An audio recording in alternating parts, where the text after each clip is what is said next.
네, 이번 시간은 지난 시간에 이어서 솔로 모형과 관련된 거, 그러니까 맨큐의 이제 9장 기술 경험 및 정책 이 부분에 대해서 좀 얘기를 할 텐데요. 저번 시간에 이 이슈에 대해서 좀 물어보다 말았거든요. 일단은 우리는 충분히 저축하고 있나, 너무 많이 저축하고 있지 않나. 뭐, 이 부분 같은 경우는 이제 뒤에서 이제 얘기하겠지만 이제 환급률 가지고 좀 얘기를 할 거고요. 뭐, 그러니까 이런 거죠. 그러니까 어, 솔로 모형에서는 이제 y라는 것이에서 k 알파승 노동과 노동의 효율성 이렇게 돼 있을 때, 그죠? 이렇게 돼 있을 때 자본 축적 방정식은 그래서 s 곱하기 y, 그러니까 요 위에서는 그냥 스몰 y는 k 알파승, 그래서 k라는 것은 bk 나누기 2의 효율적 노동자 1인당 이렇게 됐었거든요. 그래서 자본 축적 방정식이 여기서 m 플러스 g 플러스 델타 k 이렇게 해가지고, 안정 상태라는 것은 자본 축적이 이루어지지 않는 상태, 그 다음에 y라는 것은 생산 함수니까 k 알파승, 네? 그런 식으로 대입해 보면은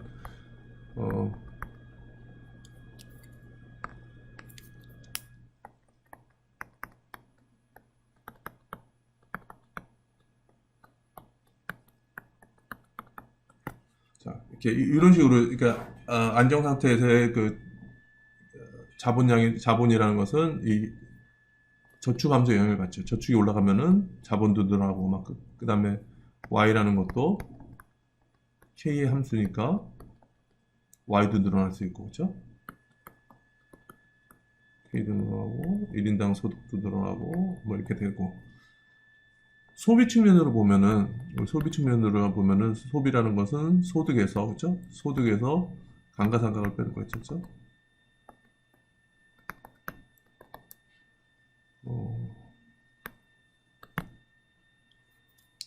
그래서 이 소득이라는 것도 k 알파선, 그죠?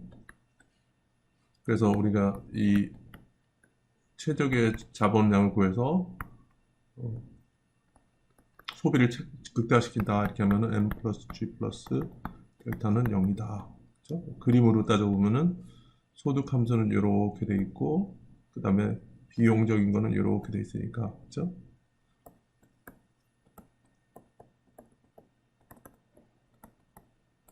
그러니까 이제 그 소비를 극대화하는 지점은 요거랑 기울기 같아지는 점에서 소비가 극대화된다. 그러니까 소비 함수만 따지면 이런 식으로 되겠죠. 그렇죠? 그래서 이거를 좀 간단하게 얘기하면 요 부분은 K가 증가함에 따라서 Y가 얼마나 변하느냐 이렇게, 그러니까 자본의 한계 생산성이라는 거 이렇게 얘기를 했었고, 그 다음에 이 부분의 델타 감가상각만 빼면은 나머지 오른쪽에 넘기면은 요거랑 같다. 그러니까 인구 증가율과 기술 증가율과 같다. 그렇죠? 그러니까 소비가 극대화되는 지점에서는 이 조건이 만족될 경우 이렇게 된다는 얘기죠. 그렇죠? 이제 그에 대한 얘기를 좀 뒤에서 천천히 하려고 그러는데요. 그러니까 요 판단 기준은 저축 많이 하냐 안 하냐는 이제 보면은 이제 어,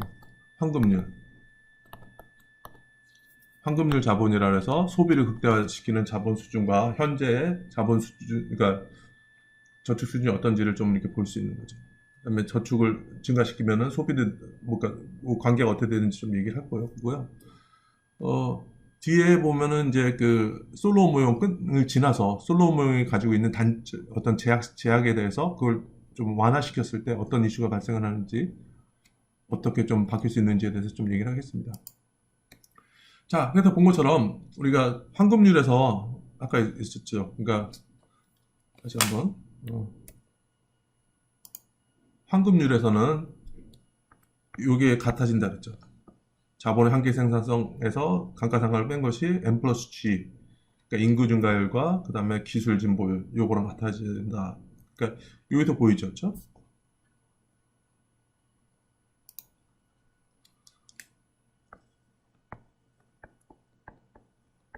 균형에서는 이렇게 돼야 되는데, 자, 만약에 이렇게 될 경우는 어떻게 될까요? MPK가 여기서처럼 첫 번째 케이스처럼 MPK가 M 플러스 G보다 크면 어떻게 되죠? 자, 여기서 볼게요. 중요한 거는 C는 뭐냐면은 델타하고 N하고 G는 외생적이라고 했어요. 그러니까 상수랑 비슷한 거예요. 고정값이라는 얘기죠. 고정값. 자, 그러면은 이 관계가 성립하면은 이 꼴이 되게 하기 위해서는 어떻게 되죠? 이렇게 이 꼴이 되게 하기 위해서는 우리가 어떻게 해야 되냐면은 MPK가 떨어져야 되죠. 그렇죠?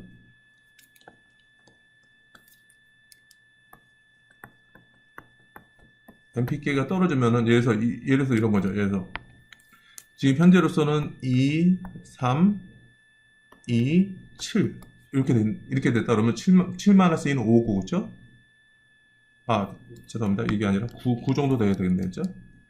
MPK가 9고, 델타가 2고, 그러면 7 정도 되죠, 그죠? 오른쪽은 5가 된 거죠, 그죠? 그러면은 왼쪽을 낮춰줘야 되죠, 그죠? MPK-델타 부분을 낮춰야 되는데, 요 델타 NG라는 것은 이미 주어진 값이기 때문에 우리가 조절할 수 있는 거는 MPK밖에 없는 거죠. 자, 한번 보세요.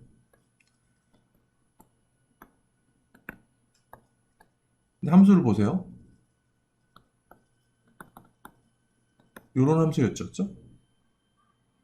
자, MPK를 줄이려면 어떻게 되죠? MPK가 뭐죠? 자본의 한계 생산성이라는 건 뭐죠?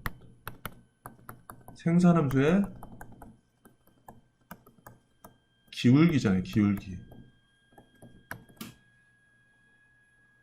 그렇죠? 생산함수의 기울기라니까 그래서 여기다 표현들은 뭐냐면은 자, 이쪽으로 하면 어떻게 되죠? 1번으로 가면은 기울기가 작아지죠. 그렇죠? 이렇게 갈수록 기울기가 좀 작아지죠. 그럼 이거는 MPK가 작아지는 거죠. 그렇죠? 그러니까 이렇게 가면 어떻게 되면 K가 늘어나는 거죠. 그렇죠? 만약에 이쪽으로 가면 어떻게 될까요? 2번. 왼쪽으로 갈수록 기울기가 커지죠.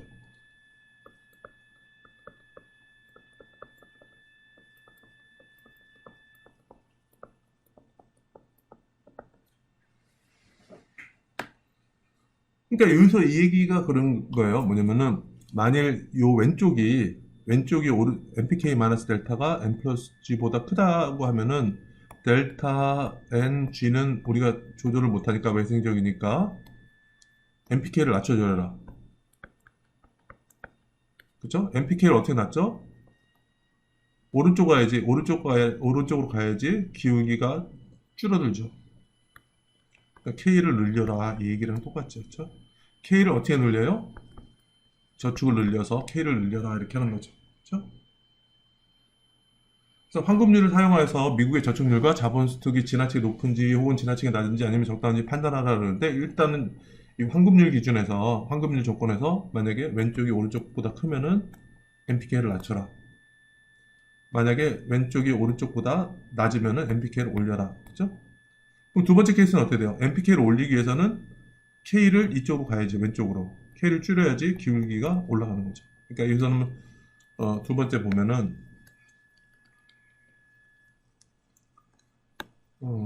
이런 조건이면은 MPK를 늘려야 된다. 그죠? MPK를 어떻게 늘린다? K를 왼쪽으로 가야 되죠. K를 줄여서.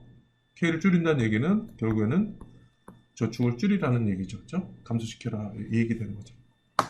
그래서 실제로 그러면은 우리 다음 슬라이드에서는 뭐냐면은 자, MPK, 그러니까 자본의 한계 생산성, 델타, 그 다음에 인구 증가율, 그 다음에 기술 진보율 어떻게 우리가 측정하는지 한번 데이터를 가지고 한번 해보자는 얘기죠. 자, 일단은 요 자본의 한계 생산성과 감가상각률을 추정하기 위해서 미국 경제에 대한 세 가지 사실을 사용해보자. 자, 첫 번째는 K라는 것은 2.5Y다. 그러니까 1인당 가지고 있는 자본 수당률은 연간 GDP 한 2.5배라고 이렇게 알려져 있는 거죠. 자, 일단 이 정보가 하나 있고, 그 다음에 약 10%의 GDP가 감가상각되는 자본을 대체하는 데 사용되고 있다. 그래서 델타 K 총 자본 감소액은 GDP의 0.10% 정도다. 그렇죠? 그다음에 요거는 우리 또 잘 알려진 사실이죠. 뭐냐면은 우리 노동소득이라는 것은 MPL 노동의 한계생산성 곱하기 L 플러스 자본의 한계생산성 플러스 K는 전체 GDP다. 그렇죠? 근데 요 자본 소득이 차지하는 비중이 30%다. 이거는 잘 알려져 있는 거죠. 그렇죠? 자, 요 정보만 보면은 뭐를 구할 수 있겠죠. 1하고 2 하면은 어떻게 되죠? 비율로 따져보면은 2를 1로 나눠볼게요. 그럼 어떻게 돼요? 델타는 2.5, 0.1. 그렇죠? 그러니까 4를 곱하면은 10분의 0.4죠. 그러니까 0.04 또는 4%라고 델타가 우리 구할 수 있죠. 그렇죠? 자, 그 다음에 우리가 3을 1로 나누면 어떻게 될까요? 왼쪽은 뭐가 남죠? MPK는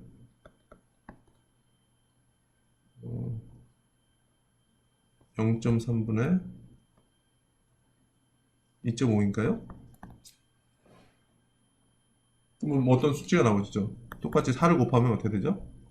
10분의 1.2 또는 0.12 또는 12% 4% 이렇게 구할 수 있죠. 그렇죠? 오케이. 그러면은 MPK 마이너스 델타는 얼마 나오죠? 델타는 12% 빼기 4%니까 8%가 되겠네요. 그렇죠? 8%. 자, 그러면 우리가 원래 조건이 MPK 마이너스 델타는 N 플러스 G, 그죠? 인구 증가율과 기술 진보율의 합이라 했잖아요. 그죠? 근데 요 N 플러스 G는 N과 G를 따로 구할 필요 없어요. 왜냐면 이게 경제 성장률이니까. 1인당 GDP의 성장률 이렇게 나오니까 우리나라 뭐에서 1인당 증가율 이 데이터가 통으로 돼 있잖아요. 그러면 두 개를 비교해 보면 되는 거죠. 그렇죠? 그래서 지금까지 했던 거를 여기서 좀 설명하고 있는 게 델타는 0.4%다 이거 한 거 우리가 구했었고요. 그다음에 MPK 자본의 한계 생산성은 12%다 이걸 구했었죠. 그렇죠? 그래서 MPK 마이너스 델타는 0.08이다 또는 8%다 이렇게 우리가 구했던 거죠. 그렇죠? 자, 그래서 미국의 실질 GDP는 연간 평균 3% 증가함으로 N 플러스 G는 0.03이다. 3%다. 이렇게 하는 거죠.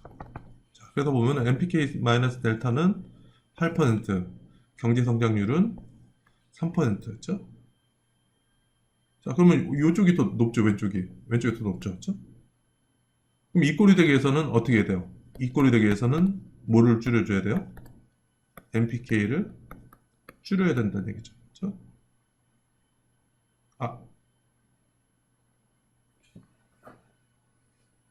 그렇죠. MPK를 줄여야 된다는 얘기죠. 그럼 MPK 줄인다는 얘기는 뭐죠? 그림에서 K가 있고 Y가 있는데 이렇게 돼 있어요. 그렇죠? 이 기울기가 뭐라 했죠? 생산함수에 기울기가 자본의 한계 생산성이죠. 그러니까 이게 뭐냐면 기울기를 한번 생각해 보세요. 기울기의 의미는 뭐죠? K가 증가할 때 Y가 얼마나 변하느냐. 그렇죠? 이게 자본의 한계 생산성이잖아요. 그러니까 MPK를 줄이기 위해서는 K를 늘려야 되죠. 이쪽이 기울기가 낮아지니까. 그렇죠? 그래서 MPK를 줄이기 위해서는 K를 늘려야 된다. K를 늘리기 위해서는 S를 늘려야 된다. 그렇죠? 그래서 미국은 황금률 안정 상태보다 자본이 낮은 수준에 있다는 얘기죠.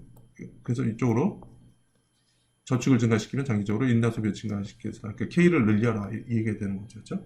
그러니까 저축률이 황금률 상태보다는 저축이 적다는 얘기죠. 그렇죠? 그러니까 황금률 그러니까 소비를 극대화되는 수준으로 가기 위해서는 저축을 늘려라. 그래서 K를 늘리도록 해라. 이 얘기 되는 거죠. 그렇죠? 자, 그러면 다음 질문은 저축률을 어떻게 늘릴 수 있느냐 이런 거죠. 자, 우리가 뭐죠? 우리가 Y는 C 플러스 I 플러스 G 이렇게 된 거에서 그렇죠? 지출 방식으로 따졌을 때 I만 남기고 나머지를 또 왼쪽으로 넘기면 어떻게 되죠? y-c-g는 i 이렇게 되지 않죠? 요것이 총 저축이 되는 거죠. 그렇죠? 국가 총 저축. 근데 국가 총 저축도 이렇게 할 수 있는 거죠. t를 더하고 빼는 거죠.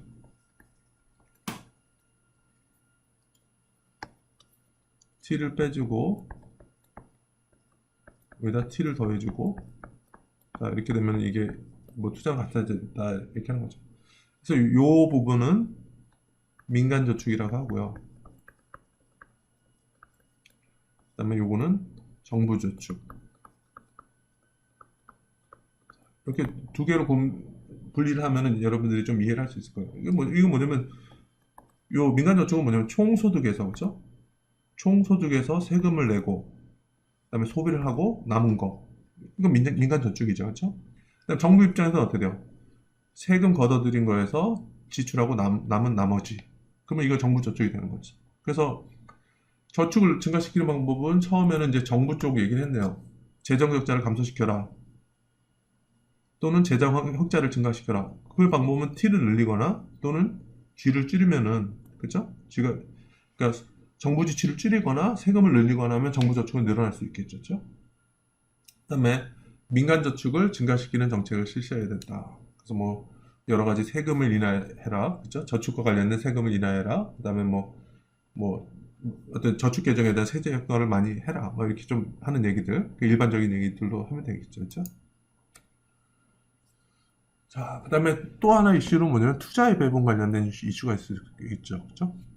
자, 솔로몬 모형에서는 한 가지 유형의 자본만 존재한다 그랬죠. y는 k 알파 L 2의 1 알파 그죠? 그래서 L이라는 것은 물적 자본 이런 하나의 자본만을 얘기했던 거고 L이라는 것은 노동, E는 노동의 효율성 이렇게 얘기를 했었죠. 그죠?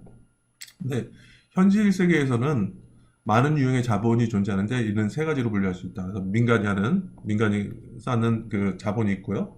공공의 간접 자본이라는 것은 우리 인프라라고 있죠. 도로라든지 뭐 이런 거 있죠. 그죠? SOC라고 하는 사회 간접 자본. 그죠? 그 관련된 거 다 있을 수가 있고요. 세 번째는 인적 자본도 이렇게 될 수 있는 거죠. 그죠? 그러니까 다양한 자본이 존재하는데 그 인적 자본이라는 것은 노동자들의 교육을 통해서 얻는 지식과 기술이다 이렇게 얘기를 하는 거죠. 그죠? 자, 그러면은 이 투자를 이들 유형의 자본에 어떻게 분배를 해야 될까? 이제 분배 얘기도 할 수 있지. 자본을 어떻게 나누느냐? 이거 관련해서는 두 가지 견해가 있죠. 하나는 정부가 개입해서 적극적으로 개입해서 그냥 배분을 해라.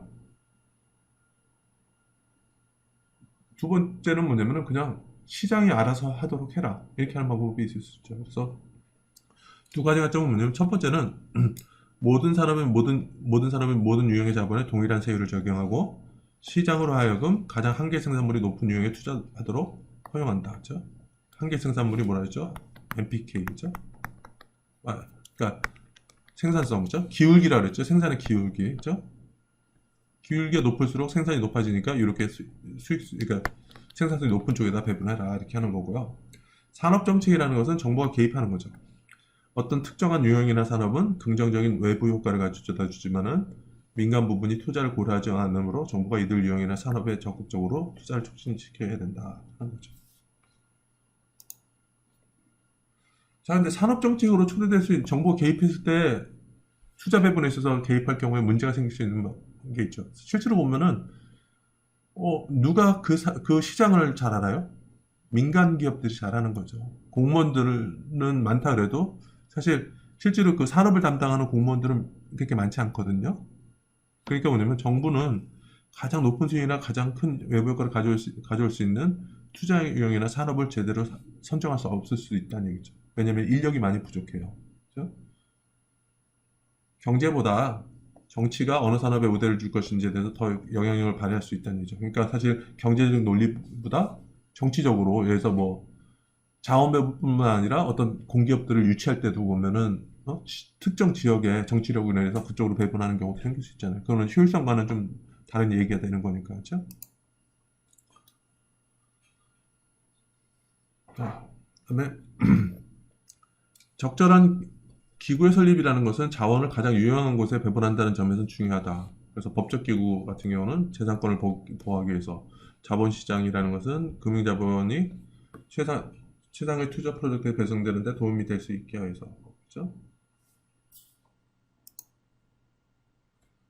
그다음에 또 기술을 어떻게 진보할 거냐, 기술 진보 장려를 어떻게 할 것이냐, 일단은 보호를 해줘야 되죠. 그죠? 신제품의 발명가에게 일시적으로 독점적 지위를 부여함으로써 혁신을 장려하는 거죠. 그러니까 노력한 만큼 어느 정도 대가를 오래동안 누릴 수 있도록 특허에 대한 것이고요. 그다음에 연구 개발에 대한 세제 혜택, 그죠?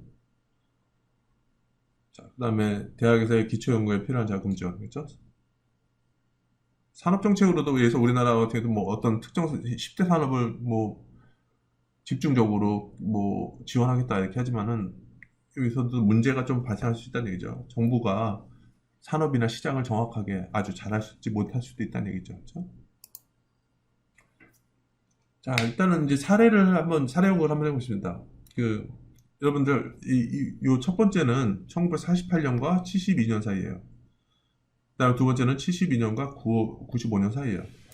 자, 생산성이라는 것은 그냥 1인당, 노동자 1인당 생산 또는 시간당 생산, 이런 식으로 될 수 있다 그랬죠. 근데 보면 48년과 72에 생산성이 많이 줄어들었죠. 그렇죠? 생산성이 많이 줄어들었죠. 그러니까 왜 그랬을까? 자, 그냥 사실 얼핏 생각하면 이럴 가능성도 있어요. 왜냐면은 K가 있었고 우리가 그림에서 본 것처럼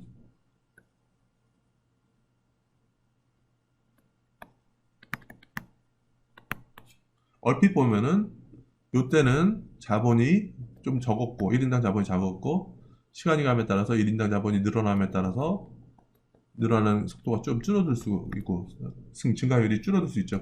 잘 모르겠어요. 생산성이라는 것은 기술이라 했죠. 뭐 여기다 보면 이게 뭐 노동이라고 할 수도 있죠. 뭐 하여튼 뭐 노동 생산성으로 따지면 또 다른 얘기를 하겠지만은 그러니까 하나를 좀 예를 들면은 어떤 주장이 있었냐면은 1940 이때 뭐냐면 이때 2차 세계대전이 끝났어요. 자, 이 2차 세계대전으로 인해서 유럽 국가들은 많이 피폐해졌죠. 아, 뭐 1차 대전도 있었고 1920년대 2차 세계대전 같은 데서도 유럽 국가들이 많이 피해를 봤었죠. 그러니까 일본은 완전히 망했었고 그러니까 사실은 자본이라는 것이 확 줄어들었었죠. 전쟁으로 해서 공장이 파괴되고 그렇죠. 그럴 경우에 다시 시작한다면 어떻게 돼요? 생산함수가 왔을 때 다시 시작할 때는 이 생산성이 되게 높아지죠. 그렇죠? 그래서 떻게 보면은 이 48년 72년 구간은 전후에 다시 이제 리빌딩 재건하는 시기라서 생산성이 되게 높게 보일 수 있다. 그리고 나서 이쪽은 이제 72년 정도는 어느 정도 자본이 쌓이다 보니까 노동 생산성의 증가율도 좀 낮아지는 경향이 있다. 이렇게 주장하는 사례도 있어요. 자, 왜 그런지 한번 볼게요. 생산성 저하가 발생하는 이유에 대해서 여러 가지 설명이 있거든요. 첫 번째는 측정상의 문제다. 그래서 생산성 증가가 충분히 측정되지 못하였다. 이런 주장이 있는 거거든요. 근데 뭐냐면, 그러니까 72년 이후에 이게 측정되지 못하는 게 있다 그러면은 왜 그러면 측정상의 문제가 1972년 이전보다 이후에 더 악화됐을까? 이런 반론이 있을 수가 있고요. 그다음에 유가라는 것이 73년과 78년인가 79년에 유가가 4배가 됐었어요. 그때 어떤 일이 있었냐면은 그 이스라엘과 이집트 간에 전쟁이 있었어요. 그래서 아랍 국가들은 다 이집트를 지원하고 뭐 미국 같은 국가들은 이스라엘을 지원하고 그러는데 그 아랍 국가에서 이스라엘을 지원하는 국가에 대해서는 원유를 그러니까 수출하지 않겠다. 그러다 보니까 유가가 많이 올라갔었거든요. 그러니까 유가가 상승하면은 유가는 뭐예요? 인풋이죠. 그렇죠? 다른 거를 생산하기 위해서 뭐 교통이라든지 여러 가지 이렇게 할 수도 있지만 직접적인 인풋이 될 수도 있기 때문에 투입 요소의 가격이 딱 상승하면 생산도 줄어들죠. 생산이 줄어들다 보면은 생산성도 줄어들 수 있다. 뭐 그런 주장으로 해서 유가 때문에 그럴 수 있다. 그랬는데 그러면 질문은 뭐냐면 그러면 유가 충격이 왔을 때 부정적인 유가 충격이 온 다음에 1980년대 중반에는 유가가 되게 하락했어요. 그때는 그럼 반대로 보면 생산성이 증가했어야 되는데 생산성이 그렇게 증가하지 못했다는 얘기죠. 반론이 있다 이거죠. 노동의 질. 그렇죠? 그러니까 70년대 새로운 노동인구의 대폭적 유입, 베이비붐 세대라래요. 이 얘기 뭐냐면은 전쟁이 우리나라도 그렇고 50년도에 전쟁이 있었죠. 근데 유럽이나 일본이나 그랬을 때도 제일 심각한 시기가 1945년 전후였죠. 2차 세계대전. 어, 그때 그쪽에 이제 많이 이렇게 애를 낳고, 전쟁 전후 시기에 애를 많이 낳고, 그 사람들이 이제 성년이 되는 시기가 한 1970년도 되는 거죠. 그렇죠? 그래서 많은 인구들이 그 노동시장에 이렇게 들어왔는데, 이 새로운 노동자들은 경력 노동자보다 덜 생산성이 낮은 경향이 있더라. 그렇죠? 어차피 노동 생산성은 전체를 L로 나누다 보니까, 그렇죠? 그래서 우리가 한 것처럼 L 이렇게 됐을 때 L이 증가하더라도 증가할수록 생산성은 줄어든다 이렇게 하는 거죠. 그래서 어, 이 미숙련 노동자들 때문에 그러냐 이런 것도 있었고, 또 하나 이슈는 아이디어의 고갈이다. 그래서 어쩌면 1920년, 70년, 99년 기간의 생산성 저하는 정상적인 현상이었을지 모르지만은 이때는 좀 이례적인 현상이다. 그렇죠? 그때 생산성이 높았던 거는 이례적인 현상이다 이렇게 한 거고요. 제가 여기 책에 없는 또 다른 이유는 요 때가 전쟁 후에 새롭게 이제 재건하는 시기였기 때문에 자본이 낮은 상태에서 시간을 이렇게 하다 보면은 초반에는 생산성이 되게 높았을 수도 있다 하는 거죠. 그래서 어떤 것이 주요 요인이냐, 뭐, 그래서 여러 가지 나열했지만은, 뭐, 모든 요인들이 다 가능성이 있긴 하지만은, 어느 것이 주된 이유인지 밝혀내기 어렵다 하죠. 어려운 이슈죠. 그렇죠? IT와 신경제. 자, 보세요. 어, 요때 뭐가 있었죠? 인터넷이라는 것이 막 이렇게 활성화되기 시작했고, IT 버블이라고 해서 IT 회사들이 많이 이렇게 했는데, 그러면 ICT를 이용해서 어떤 문서라든지, 그 다음에 그 어떤 메시지를 전달하는 거, 예전에는 우편으로 했는데, 요즘 이메일로 하고, 그러다 보니까 생산성이 되게 높아졌을 것 같은데, 여기 보시면은, 오히려 이때보다도 더 생산성이 딱 감소했다, 이렇게 얘기를 하는 거죠. 그렇죠? 왜 그러냐, 뭐 이렇게 하다 보면은 또 여러 가지 이유를 댈 수 있겠죠. 어떤 거는 IT 생산성을 제대로 측정하지 못해서 그럴 수도 있다, 이렇게 주장하는 사람들이 있고요. 그렇죠? 여러 가지 이유가 있겠죠. 그래서 뭐 컴퓨터 혁명과 인터넷은 1900년대 초반, 1990년대 중반에 총생산성에 영향을 주기 시작해서 2000년대 중반까지 지속되었다. 그러고 나서 이 기간은 2008년, 9년에 금융위기와 심각한 경기 침체로 상쇄되었다. 뭐 부정적인 거 있어서 같이 뭐 섞여서 낮아졌다 그러는데, 많은 사람이 얘기하는 게 그 ICT 그 생산성을 측정하는데 좀 문제가 있다 그런 얘기를 하더라고요. 자, 이제는 솔로우 모형을 완전히 끝났습니다. 솔로우 모형 끝나고 내생적 성장 이론에 대해서 얘기해요. 이게 새로운 이론이에요.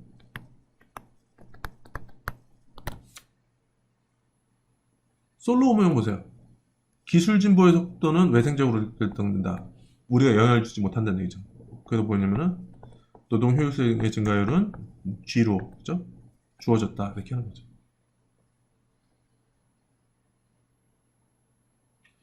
근데 뭐냐면 여기서 내생적 성장 이론은 생산성과 생활 수준의 성장률은 내생적으로 결정된다 이렇게 해야 되는 거죠. 그러니까 여기서 기술 진보에 대해서 키가 되는데, 이게 기술 진보는 주어진 거다 이렇게 하지만 여기서는 내생적 성장 이론에서는,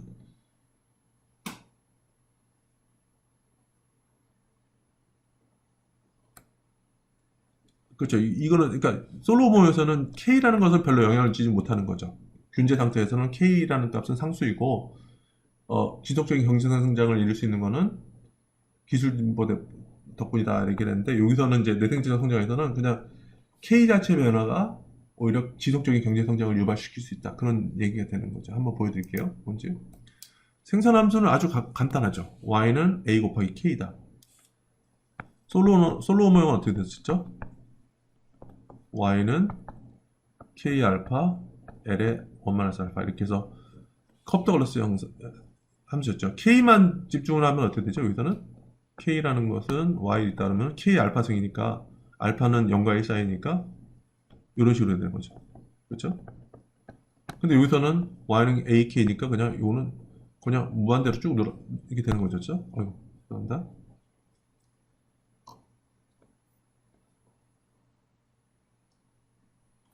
이런 식으로 되어 있죠. 그래서 여기서 A는 자본 1단위당 산출량으로서 외생지역이면 일정하다. 그렇죠? 요거는 이제 A라는 것은 그냥 어떤 이렇게 하지만은, 그래서 이 모형과 내생성장 이론과 솔로몬 모형에서 가장 주된 차이점이라는 것은 이 모형에서는 MPK가 일정하다. 자본의 한계 생산성이 일정하다. 왜 그렇죠? 이게 직선함수니까 기울기는 똑같죠. 그렇죠? 근데 솔로몬 모형에서는 어떻게 됐죠? 자본의 한계 생산성이 아까 본 것처럼 K, Y 이렇게 됐을 때 이런 식으로 됐죠. Y는 K 알파승. 그러니까 알파가 0과 1 사이니까 이게 늘어나더라도 늘어나는 속도가 줄어든다. 그렇죠? 이렇게 되는 거죠. 자, 그 다음에 여기서도 마찬가지로 그 자본 축적 방정식은 솔로몬이랑 똑같아요. 투자는 저축과 같다. 그죠? 감가상각은 델타, 감가상각률에다가 총 자본을 곱하면 되는 것이다. 그래서 여기서는 뭐냐면 좀 이렇게 되는데, 델타 K는 S 곱하기 Y 마이너스 델타 K죠. 그죠? 이렇게 되는 거죠. 그렇죠. 이렇게 된 거죠. 그래서 양변을 K로 나누고 Y는 AK를 이용하라 이렇게 되면 어떻게 되죠?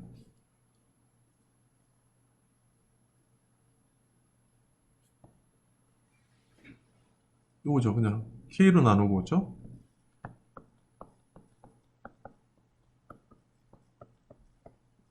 그렇죠. 이렇게 된 거죠.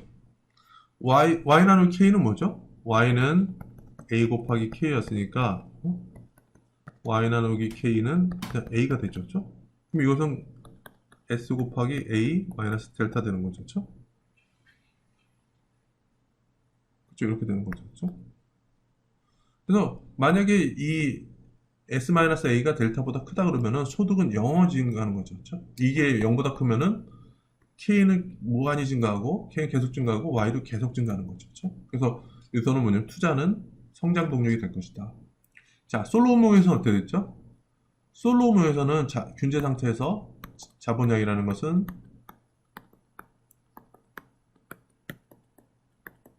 이렇게 됐었는데, 그래서 저축에 투자는 저축이랑 비슷하니까, 그죠? 요게 증가하면은 일시적으로 K는 값은 증가하겠지만은 지속적인 성장이라는 것은 기술에 의해서 결정된다 얘기를 했었어요. 이 얘기 뭐냐면 다시 한번 리뷰를 하면은 Y라는 것이 Y 나누기 2 곱하기 L이었어요. 그랬을 때 보면 이 균제 상태의 값은 이거 상수값이니까 Y라는 것도 Y스타라는 것도 K 스타의 알파승이니까 이것도 상수가 되는 거죠. 그죠? 왜냐면 K 스타 자체가 상태니까. 요거는 상수인데 여기서 보면은 1인당 소득이라는 것은 Y 스타 곱하기 2라고 그랬죠. 그럼 요거의 변화율은 어떻게 된다 그랬죠? Y바의 변화율 플러스 2의 변화율. 그래서 Y바 값은 균제 상태에서는 0이니까 상수값이니까 이렇게 되고 요 노동효율성 증가율은 G라 그랬으니까 기술 진보율의 변화에 의해서 1인당 소득이 지속적으로 변할 수 있다 얘기를 하는데 여기서는 내생적 성장 모형에서는 그게 아니라 저축 자체가 또는 투자 자체의 변화가 지속적으로 경제에 영향을 줄 수 있다 이 얘기죠. 가장 큰 이유는 뭐냐면 이 함수가 이게 직선으로 돼 있어서 그래요. 이게 이렇게 주어져 있기 때문에 지속적으로 이렇게 늘어남에 따라서 뭐 이렇게 계속 늘 수 있다 이렇게 하는 거죠. 그래서 여기서 영속적 성장률은 솔로몬과는 달리 저축률에 의해서 결정한다. 솔로몬에서 다시 뭐라 했죠? 저축은 일시적인 K를 늘릴 수는 있지만은 지속적인 경제 성장에는 영향을 주지 못한다 얘기를 하는데 이 내생적 성장 모형에서는 저축의 증가가 지속적으로 자본의 증가를 일으키고 지속적인 경제 성장의 원인으로서 작용할 수 있다는 거죠.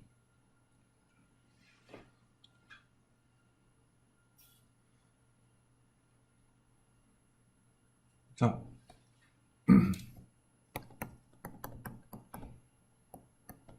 상수죠. 그래서 y의 변화는 요거랑 같죠. 그래서 양변을 y로 나누면은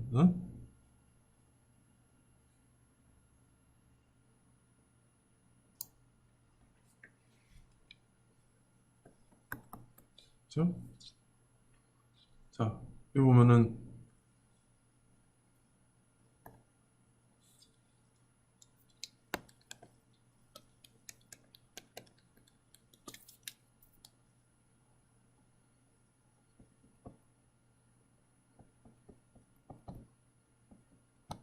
어떻게 됐잖아요, 그쵸? 여기서 그냥 y를 나눠주고 k를 왼쪽으로 넘기면은 1분의 k는 y분의 a 이렇게 되니까 이것은 결국에는 k분의 델타 k 이런 식으로 되는 거죠. 다 이 얘기는 뭐냐면 요 공식은 뭐죠? y의 변화율은 k 변화를 같다 이렇게 얘기를 할 수 있는 거죠. 그렇죠? 그러니까 이 두 개가 결국에는 요 두 개의 차이에 의해서 결정된다. 그렇죠? 이것이 뭐냐면 결국에는 저축률과 관련되어 있다. 그렇죠? S라는 거죠. 저축률이 높으면은 영구적으로 이렇게 계속 늘릴 수 있다는 얘기죠. 그렇죠? 자, 그러면은 아까도 봤지만 솔로 모형에서는 이런 y는 k 알파 뭐 이렇게 또는 뭐 총 생산을 쓰더라도 y는 k 알파승 이렇게 된 거고, 그렇죠? 요 내생적 성장이론은 y는 ak 이거는 직선이죠. 솔로 모형에서는 이게 약간 곡선. 그러니까 자본의 한계 생산성이 감소하는 거고 오른쪽은 자본의 한계 생산성 MPK가 그대로 유지되는 거죠. 그렇죠? 그래서 자본은 수학 체감의 현상을 보일까? 그랬을 때 자본을 어떻게 정의하느냐에 따라 달려있다. 그래서 만일 자본을 기계나 설비와 같이 좁게 정의하면은 수학 체감의 현상이 나타날 것이다. 그렇죠? 그런데 이제 내생적 성장 이론의 옹호자들은 지식이 자본의 한 유형이다 이렇게 주장하는 거죠. 그래서 만일 그렇다면 자본은 수학 불변의 성격을 지니고 있을 가능성이 더 높고, 그렇죠? 수학 불변이라는 건 뭐죠? 인풋을 2배라면은 아웃풋은 2배가 된다. 이 선형함수니까 그대로 되겠죠, 그렇죠? k를 2배라면 어떻게 돼요? k를 2배라면 2k가 되죠. 그럼 이거는 2 곱하기 ak니까 2 곱하기 y도 2배가 되는 거죠, 그렇죠? 그래서 이렇게 이제 선형함수로 된 거는 그러니까 자본은 수학 불변의 성격을 지닐 가능성이 더 높고 이 모형은 경제 성장을 잘 설명해 줄 가능성이 있다 얘기를 하는 거죠.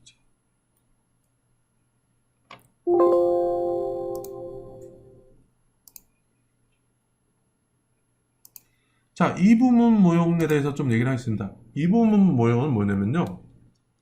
솔로 모형에서는 어떻게 되냐면은 솔로 모형에서 y는 k의 알파 L 곱하기 2의 1 마이너스 알파. 근데 2는 뭐라 했죠? 노동의 효율성, efficiency였죠. 자, 그 다음에 여기서 정의한 게 뭐냐면 솔로 모형에서는 노동의 효율성 증가율이라는 것은 그냥 G로 외생적이다 이렇게 했어요. 외생적이라는 얘기는 그 노동 효율성의 증가율은 그냥 G라고 그냥 주어졌다. 우리가 뭐 할 수 없는 일이다. 주어진 거다 한 거죠. 근데 이 부분 모형에서는 이 G, 노동의 효율성 증가율을 내생화시키는 거죠.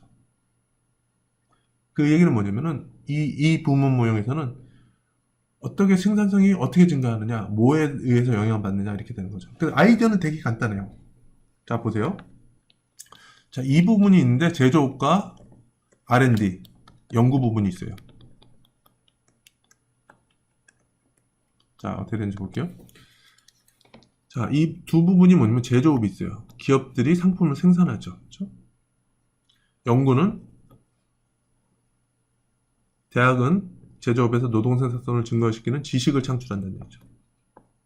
그러니까 연구 부분에 있어서 효율성 이걸 만든다는 얘기죠. 그러니까 연구하면은 효율성에 영향을 준다. 그러면 이제 G라는 것은 내생화된 거죠. 내생적으로. 그렇죠?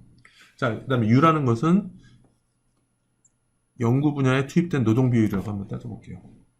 자, 그럼 제조업 생산 함수는 뭐냐면은 그냥 이거는 기초적인 그냥 틀만 이해를 하세요. 생산이라는 것은 자본과, 그죠? 노동에 의해서 결정되는 거죠. 이렇게 노동에 대해서, 그죠? E는 뭐죠? 노동의 효율성. L이라는 것은 단순 노동자 수, 그죠? 근데 1 마이너스 U는 뭐죠? 100명이 있으면은 쉽게 얘기해서 100명이 있을 때 95명은 제조업에 일을 하고, 그다음에 5명은 연구에 몰두를 하는 거죠. 그러니까 제조업은 누가 하느냐? 95명이 하는 거죠. 그래서 연구 분야에 투입된 노동 비율이 요거를 U라고 했으니까 1-U 이렇게 하면은 제조업에 대한 95%가 되는 거죠. 그렇죠? 그래서 제조업은 그냥 자본과 노동 효율성 가지고 한다. 근데 연구 분야의 생산 함수는 뭐냐면은 효율성에 영향을 준다는 얘기죠. 그렇죠? 그러니까 G라는 것은 뭐냐면 그 노동 효율성이라는 것은 투입된, 그죠? 연구에 투입된 어떤 사람 비율에 의해서 영향을 받는다는 얘기죠. 그 다음에 자본 축적은 똑같이 솔로에서처럼 자본 축적이라는 것은 총 저축에서 감가상각을 뺀 거 이렇게 똑같죠. 자, 그럼 이거를 좀 두 개 이제 제조업과 연구 분야 이렇게 두 부분을 해서 최적을 선택하는 게 이 모형의 어떤 목적이겠죠. 그렇죠? 그래서 안정 상태에서 노동 1단, 2단 제조업 산출률과 생활 수준의 성장률이라는 것은 요거다 이렇게 한 거죠. 그렇죠? 자, 그 다음에 주요 변수는 S라는 것은 뭐냐면은 소득 수준에는 영향을 미치지만 일시적으로, 그죠? 이게 무슨 얘기냐면, 그러니까 솔로몬에서 있어요. 어,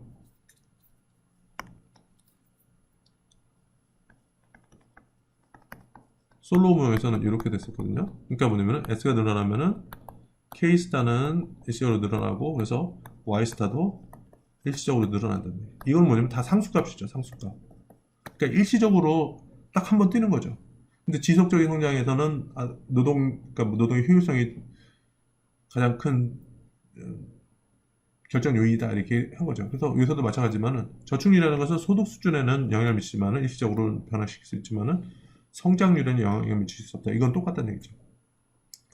U 연구 부분에 연구 부분에서의 그 노동자 비율이라는 것은 소득 수준과 성장률 모두에 영향을 미친다. 왜 그러냐? U라는 것이 효율성에 영향을 주고, 그렇죠? 그다음에 이것은 이 G, 그렇죠? 효율성 증가에 영향을 주니까 상당히 중요할 수 있다는 얘기죠. 자, 근데 요거에서 하나 의문점이 있었죠. 유해 증가라는 것은 의심한 여지 없이 경제에 도움이 되는 것일까? 이 답은 앞에 있어요. 앞에 여기 있어요. 자, 만약에 그러니까 U가 뭐였죠? U가 연구 분야에 투입된 노동 비율이었죠. 그렇죠? 그렇죠? 만약에 여기 100%가 연구에 다 투입되면 어떻게 될까요? 자, 그럼 연구 분야 하면은 이렇게 보면 이 G라는 것이 이 얼마나 사람들이 이 연구를 하느냐 요거에 따라 달려 있기 때문에 U가 100%면은 그럼 E는 늘어날 수 있겠죠, 그렇죠? 효율성이라는 것은 그렇죠? 이 증가 그러니까 노동 효율성의 증가율이라는 것은 그 R&D 부분에 어떤 노동의 투입률 이렇게 하니까 100%되면 다 이쪽에 있으니까 효율성은 늘어나겠죠, 그렇죠? 오늘 또는 G 같은 거 늘어나겠죠, 그렇죠? 제조업은 어떻게 돼요, 그러면? 이럴 경우에는 100%가 다 절로 갔으니까 여기 노동이 0이 되지 않았죠? 그렇죠? 모든 사람이 연구한다면 제조는 누가 해? 그렇죠? 그래서 어느 정도 적당한 연구 인력 투입 같은 경우는 생산성을 증가시키지만은 과도하게 많이 할 경우에는 최적화로 인해 가지고 오히려 손해 볼 수도 있죠. 그러니까 적정한 어떤 연구 인력 비율을 찾는 것도 이 모형의 어떤 키일 수 있겠죠. 어쨌든 간에 이 부분 모형에서는 기술 진보율을 내성화시켰다는 얘기죠. 이거는 연구 부문에 있어서 노동 비율에 의해서 영향을 받는다. 그렇죠? 외생적이 아니다. 이런 얘기도 한 거죠. 그래서 뭐 연구 개발에 관한 사실들 이렇게 보면은 자, 이유를 추구하는 기업들에 관한 많은 연구가 이루어졌었는데 연구 결과 어떻게 되냐면 특허권은 독점 이유를 창출한다 했죠. 그러니까 실패 요소가 많음에도 불구하고 막 특허권을 막 이렇게 하려고 하고요. 특히나 이제 제약이라든지 그죠? 근데 먼저 개발하면은 상당히 좀 오랫동안 이게 장시간 동안 독점 이익을 낼 수 있으니까. 그죠? 신상품을 최초로 시장에 출시한 기업은 초과 이윤을 얻는다 이렇게 하는 거죠. 그죠? 그다음에 혁신은 또 다른 혁신을 창출하는 비용을 절감시켜주는 외부성을 낳는다. 이렇게 하고요. 그래서 내생적 성장이 일어날 관한 연구들은 기술 진보에 대한 이해를 증진시키기 위해서 이러한 사실들을 모형에 융합시키려는 노력을 한다. 그렇죠? 어떻게 해서 생산성이 기술 진보가 일어나느냐. 그래서 앞에 거는 뭐냐면 R&D에 어떤 얼만큼 인력을 투입하느냐 그거에 의해서 그 효율성이 변한다. 뭐 이런 간단한 모형을 얘기를 했던 거고, 그렇죠? 자, 다음 질문은 이제 연구개발에서, 그러니까 연구개발을 하면은 생산성 기술 진보를 가지고, 그 다음에 생산의 어떤 경제 성장에 영향을 준다. 이렇게 했으니까, 그러면은 우리는 민간 부분 연구개발 충분히 수행하고 있나, 이런 질문이 있을 수가 있는데요. 자, 지식의 창출은 긍정적 외부 효과를 유발한다는 사실은 민간 부분이 충분한 연구를 하고 있지 않다는, 하지 않고 있다는 점을 시사하고 있다. 하지만, 경쟁 기업들 간의 연구 개발에 대한 모방이 활발하게 이루어지고 있다는 얘기죠. 그래서 보면은 추정 결과 보면은 연구 개발이 사회에 대한 기여도는 매년 40%를 상회하고 있다. 그래서 따라서 많은 사람들은 정부가 연구 개발을 장려해야 된다고 믿는다 이렇게 하는 거죠. 자, 그다음에 그 창조적 파괴. 그러니까 창조적 파괴라는 것은 뭐냐면은 기존에 있던 것을 새로운 것이 들어오면서 대체를 하는 거죠. 그렇죠? 그래서 슈페터 1942년 슈페터는 기술 진보가 초래하는 대체 현상을 창조적 파괴라고 명명했다 하죠. 그래서 신상품의 도입은 소비자들에게 좋은 일이지만은 시장에서 퇴출될 줄 모르는 기존 기업들에게는 나쁜 일이 되는 경우가 많다는 얘기죠. 그래서 러다이트 운동이 있어요. 1811년, 12년이라는 게 뭐냐면 산업혁명이라는 것이 영국의 산업혁명이 1800년부터 한 1820년 사이 이렇게 됐죠. 실제로는 1800년이 키이긴 한데, 그래서 뭐냐면은 이 러다이트 운동이라는 것은 이게 직물 기계예요. 그래서 옷 같은 거 자를 때 예전에 손으로 하고 그랬었는데 이제 옷을 자동적으로 짜주게 해주는 그런 기계가 있죠. 그래서 이때 뭐냐면 러다이트 운동은 뭐냐면 반기계 운동이에요. 산업화를 위해서 생산성이 높아지고 기계화가 됐지만은 기계화로 인해서 아주 단순 노동자들이 많이 일자리를 잃을 수도 있는 거잖아요. 그래서 러다이트 운동이라는 것은 영국에서 숙련된 현직 노동자들을 대체하는 기계들을 파괴시켰다. 기계 파괴 운동을 러다이트 운동을 얘기했죠. 그다음에 월마트는 많은 구멍가게들을 대체했다. 이렇게 되는 거죠. 그래서 뭐 새로운 기술들이 와서 좋은 것도 있지만은 기존의 것을 많이 이렇게 없애는 그런 것도 있는 거죠. 그렇죠? 자, 이상으로 이 21장이 아니라 9장, 맹큐의 9장, 이 내용을 다 해서 실제로 이제 경제 성장에 대한 이야기는 다 끝났어요. 그래서 요 시간 끝나고 나서 다음부터는 다시 교과서로, 우리 원 교과서로 들어와서 논의를 하도록 하겠습니다. 이상으로 수업 마치겠습니다. 감사합니다.